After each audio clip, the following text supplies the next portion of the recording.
Welcome to another episode of This Is Why I Don't Vote, a podcast, Season 3, Episode 11. Your safe space to discuss sports, politics, social issues, and even religion, where we will take it all very seriously, but not too seriously. My 2023 NFL Draft Scorecard is on the slate, as well as the firing of one Don Lemon and one Tucker Carlson within hours of one another, and things you need to know about that group term policy life insurance that you have through work. What kind of coverage is it really, and what are its benefits? Thank you all for listening. Please like, subscribe, write a review, give 5 stars. This Is Why I Don't Vote podcast is on Patreon. If you like what you hear, please support the channel. Off we go. Act 1, the 2023 NFL Draft Scorecard. Yeah, I don't care. I do not care. I didn't watch any of the draft on Thursday, didn't watch any of the draft on Friday. For 30 or 40 seconds, scrolled through the picks, and really I just looked for the people that I knew, name recognition, University of Tennessee football players. The draft to me has become a reality television show that I've seen over and over again, and it just lost its luster. The show that's coming to mind is Deadliest Catch. I really liked that show for the first 4 or 5 seasons, and then it just kind of ran out of steam for me. Yeah, I understand. They're under a really desperate time crunch to get from point A to point B with X amount of crab so they can make their goal of Y amount of money. That ran its course. Ran its course for me. And so is the NFL Draft. The fact that they've drawn it out into 4 days is a testament to the fact that if you can do it, do it. If there's enough people who are going to watch it for 4 days, God bless you.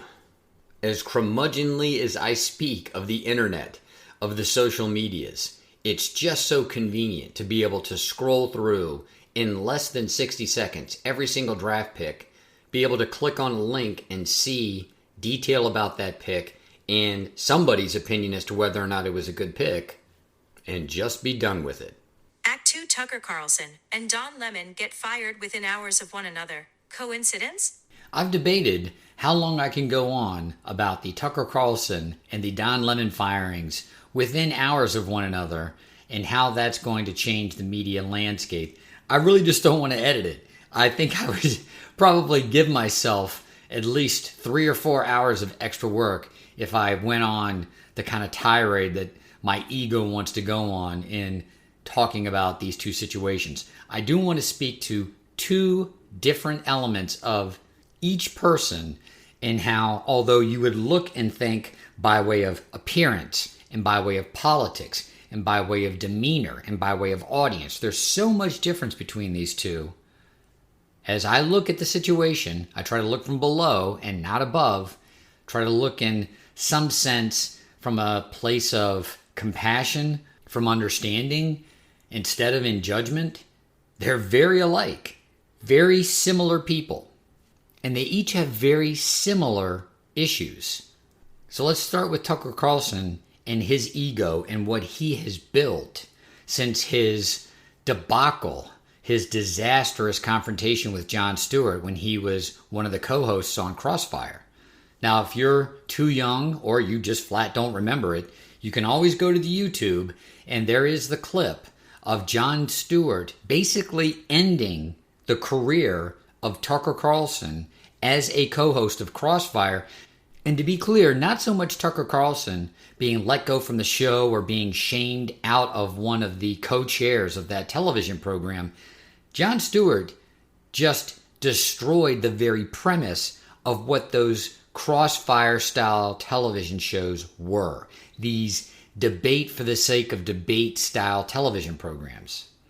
I frankly enjoy that type of television program where you actually have intellectuals from a place of theoretical and philosophical differences talking through how they see the world, how they see things changing in the world, and what we can do in order to address those things. And that is fundamental to debate, that you actually give your opponent a chance to state their opinion. You understand fundamentally where they're coming from, and then you can dismantle their argument based on the logic that they employ, not the logic that you employ. Gone are the days of William F. Buckley and Noam Chomsky debating on a national television program. I believe that was in the late 1960s, debating economic issues, both domestic and abroad, foreign policy. Today, it's more the Tucker Carlson style. It's more the Don Lemon style. It's childishness with the name calling and a bit of paranoia mixed in with the occasional lucid thought. When you dress that up with articulation and give credit where credit is due, Tucker Carlson is a very articulate person. Don Lemon even has his moments where he spills out words and they all form together into coherent sentences. It makes for a pretty picture, but it sure as hell has a rotten foundation. And for both men, that rotten foundation, that similarity, is the ego.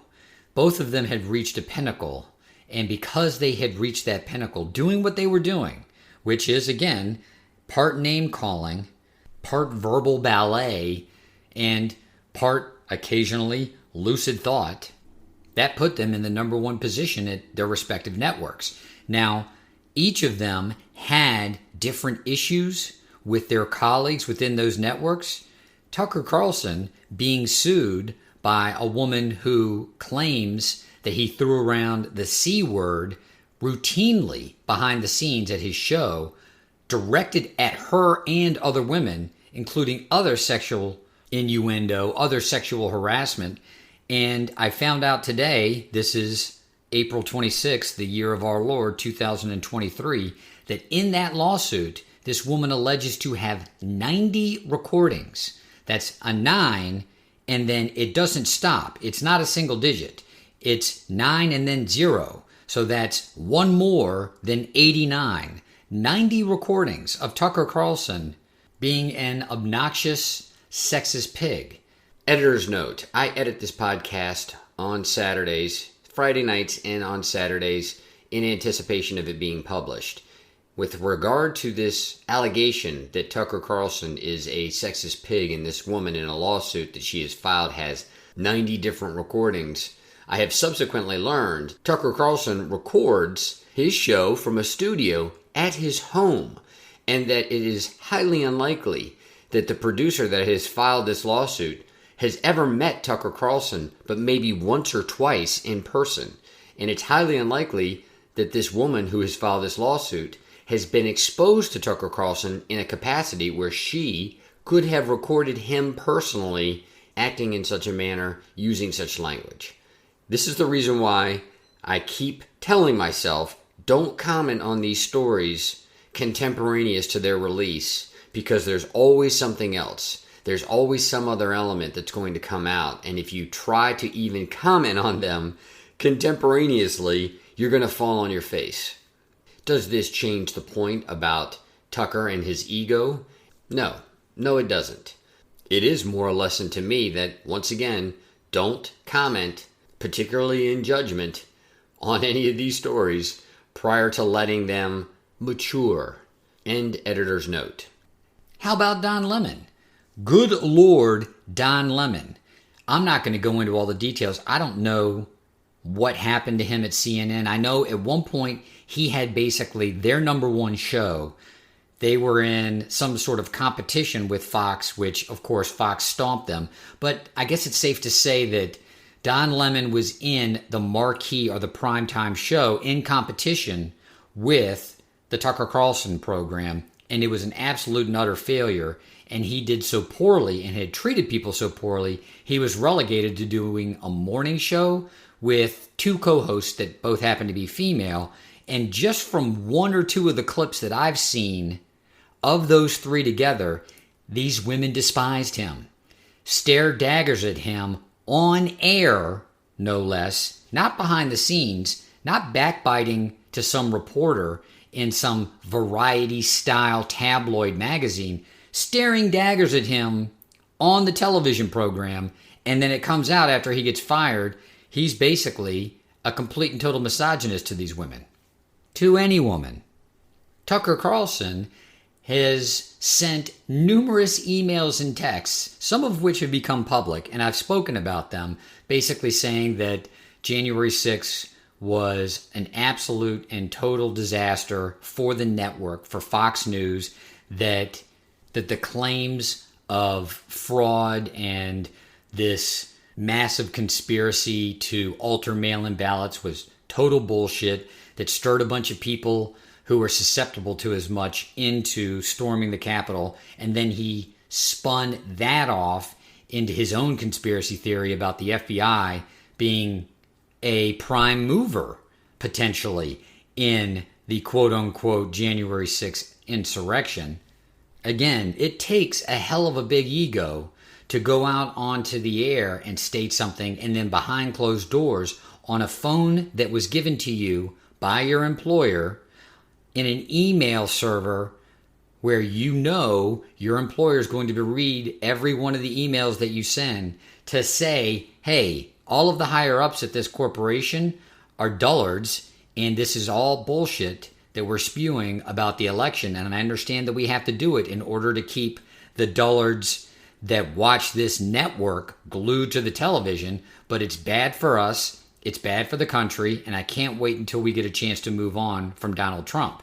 Saying this on work emails, saying this on work texts. I don't know the veracity of this story about Don Lemon, but it's the same thing. It's the same type of ego. That he got into some sort of tiff over a woman getting a prime position at one of the television programs, or somehow getting over on him, and he went and got a burner phone. He basically went out and bought one of those prepaid minute cell phones and then pretended to act as someone else and send this woman threats. And that this was known within CNN, which leads me to the final point. If Tucker Carlson was saying the things that he was saying about the way Fox News was approaching the election fraud claims and the January 6th inauguration debacle, what else had he been saying for years? What was he saying in emails that people were aware of that he just got away with, that he was never called out on?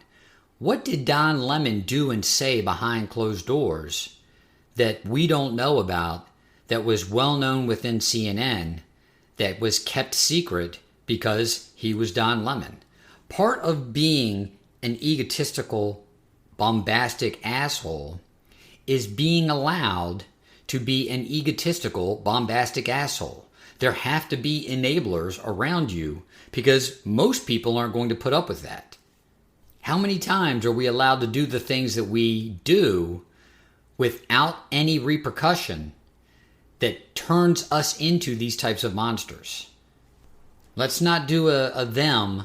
Let's not do a judgment on these two. Let's try to look at us. Are we in any type of relationship where we're allowed to do things over and over again that probably aren't in A, our best interest, B, another person's best interest, or C, in the collective best interest? In that habit, in that habitual action, in that vibration, do we even see it anymore? Is this not an excellent wake-up call that we can see two people at the height of their power who were allowed to get away with all of this nonsense, to never be humbled in the kinds of things they were allowed to say and do? Can we allow it to humble us? My takeaway, dear listener, is let's allow the way these two treated people, the way these two spoke about people, in a workplace environment, no less, to be a lesson for us that as much as we can get away with something, let's not continue to get away with it before we stop recognizing what we're doing. There had to be a moment for Don Lemon, for Tucker Carlson, where they said or did something, and there was that feeling inside of them, oh, I just said something that could get me into trouble, that I just did something that could get me a reprimand from HR. And when nothing happened, the next 2 times, the next 4 times, the next 10 times, you created a monster. We created a monster. They created a monster. And the second thing that these two have in common is that they would routinely espouse nonsense, absolute and total bullshit.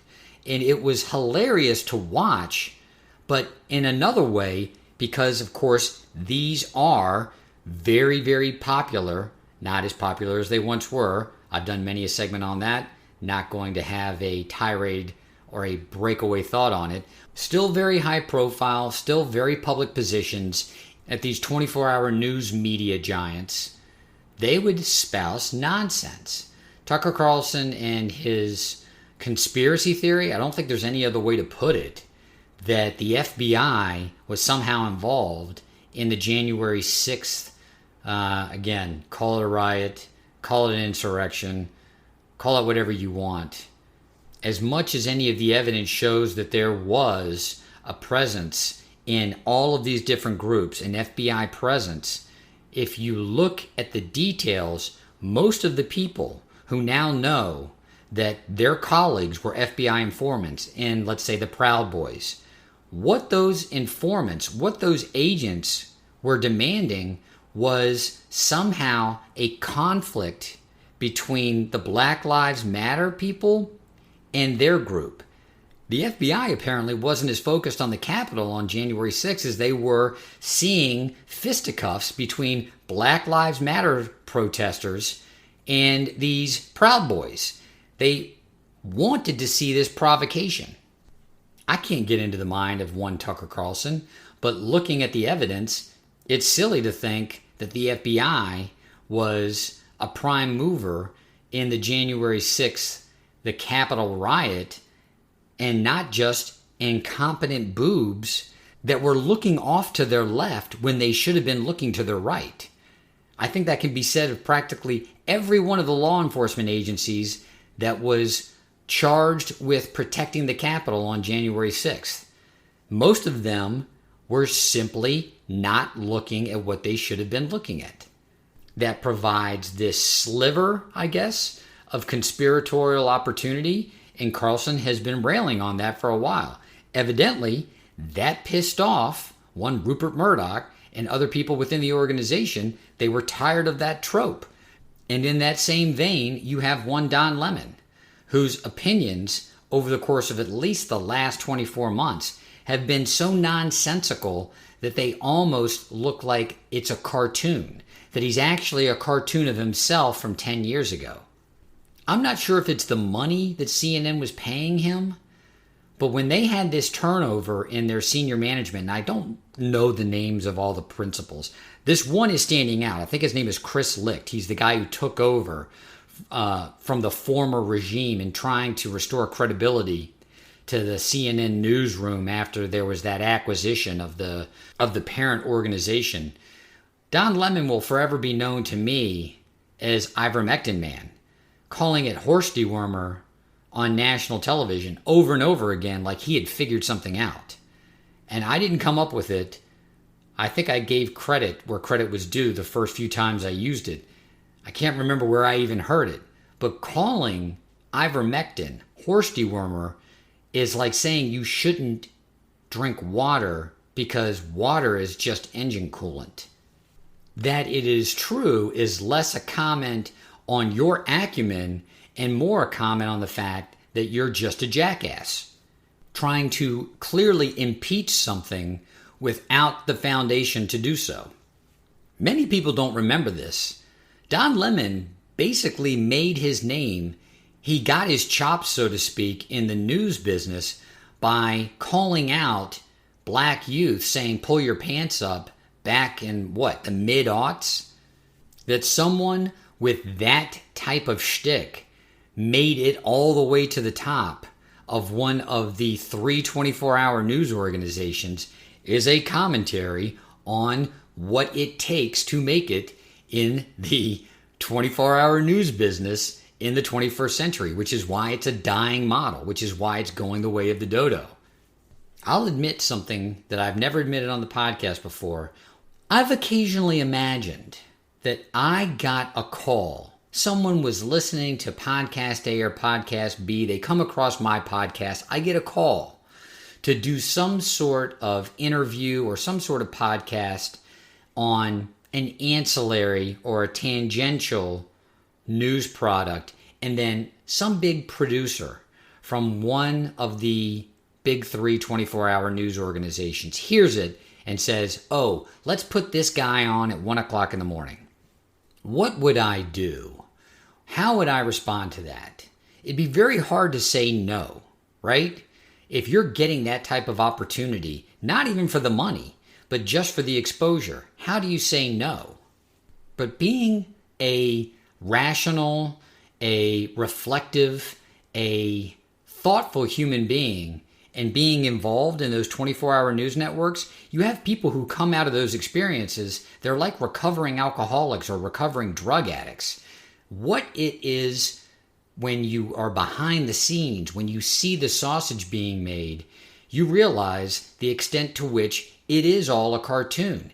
And most of the people who succeed in that business are cartoon characters. It doesn't even really matter whether or not you believe what you're saying. That is a completely different issue. And I've already addressed it. The very fact that one could be a cartoon character. I mean, you've got people like Jeanine Pirro at Fox News. Listen to that woman for 10 minutes. She is laughably shallow. She presents like a cartoon character, and yet I actually believe that she authentically feels and believes everything that she's saying. That's the type of person that it takes to be successful in that environment based on the types of audiences that are drawn to that content. Is Tucker Carlson then that much different from Don Lemon? I mean, they spew out different nonsense, but is the nonsense not fundamentally nonsense? I don't care how you dress it up. I don't care what icing it is on that cake. It's a bullshit nonsense cake. I could go on how these two are similar beyond ego, beyond the cartoon characters that they had to become in order to be successful, or maybe more accurately, beyond the cartoon characters that they actually are, and that's why they were successful. But I think I'm going to stop here. Again, it's simply a reflection of us, right? These people were powerful. They were influential members of the media in a landscape that I think is slowly starting to evolve. That's a positive way to say it. It's slowly starting to evolve away from the conspiracy, the hyperbole, the straw men, the silliness, right? The cartoonish nature, this jocularity that has now infected the cable news networks.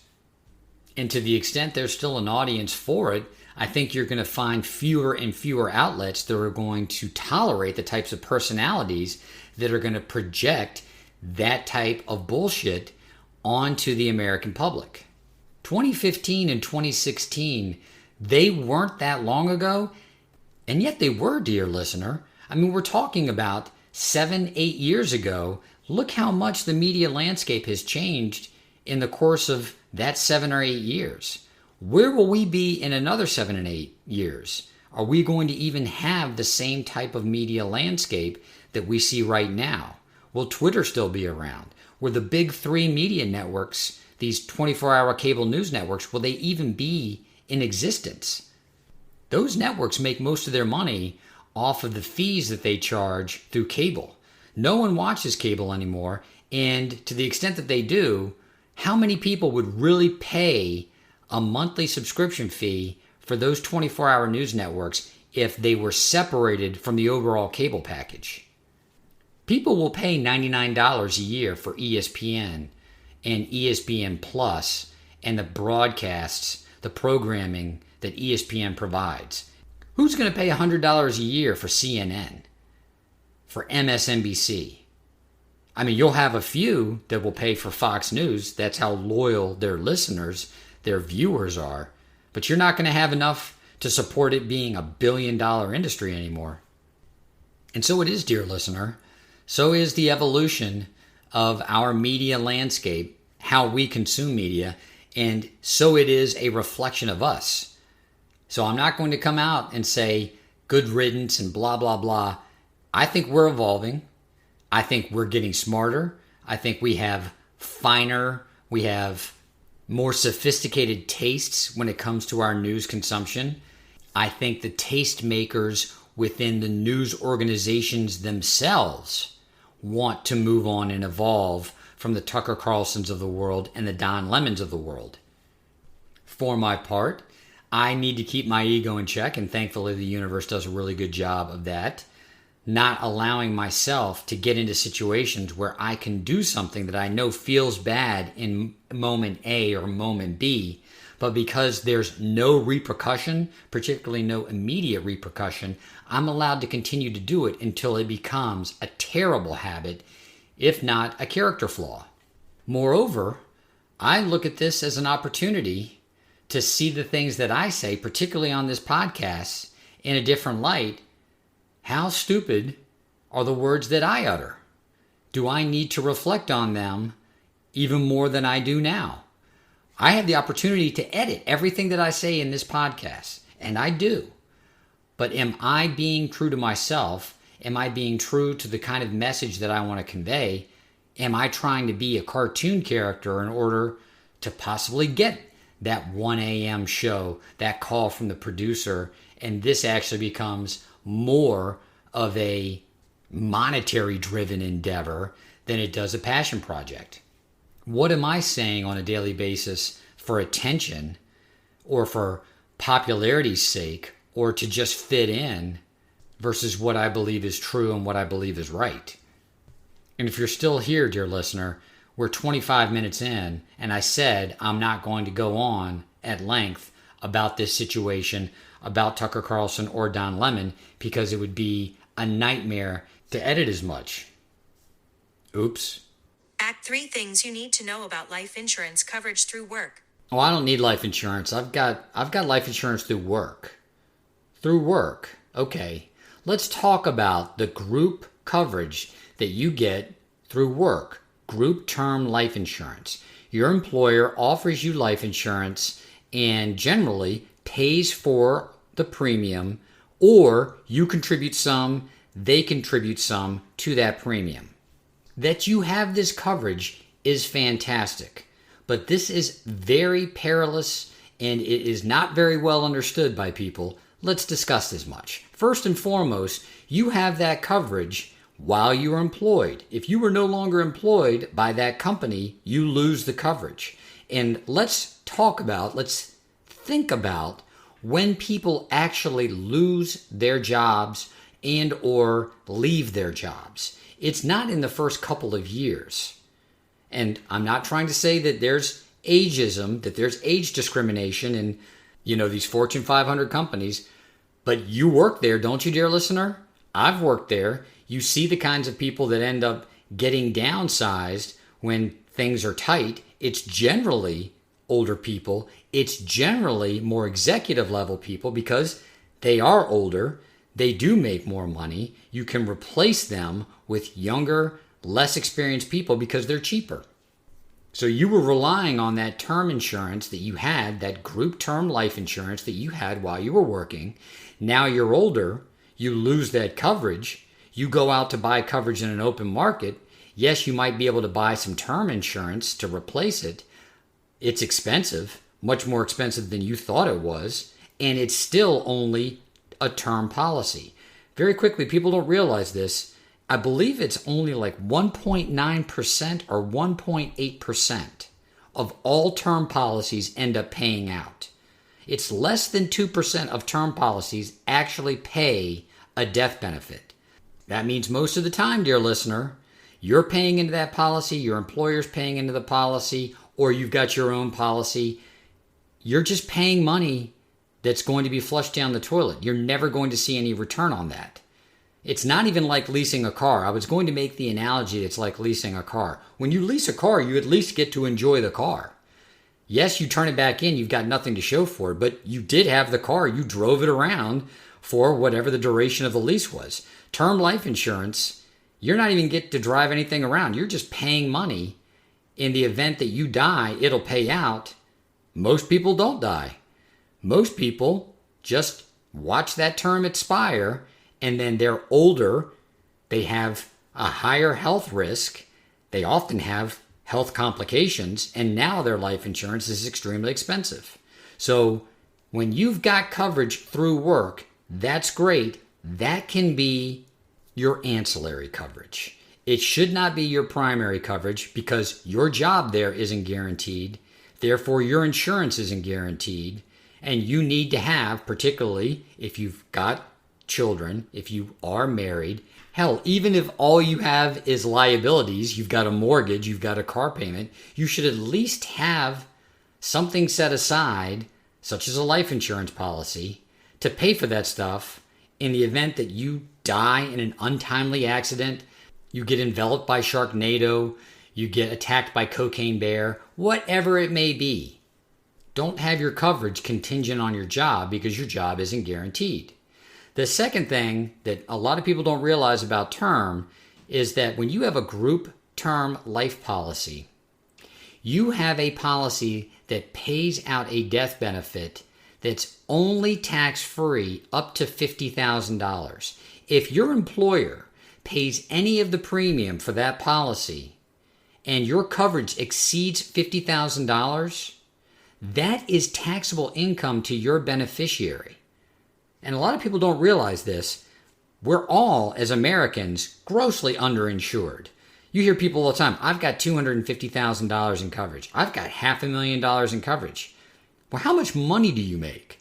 I mean, if you make $150,000 a year and you've got $500,000 in coverage, start doing the math on that. You have given your beneficiaries, you've spotted them, 3 years? 3 years and you're dead. So you are going to be a resource, an income producer for what? 20 years? 40 years? 60 years? And you said, I'll spot you 3 years. Not only that, I'll spot you 3 years and only $50,000 of the money that I'm spotting you is going to be tax-free. So in the year that you got that benefit from my passing, that was taxable income that you had to account for to the IRS. Now, consider this.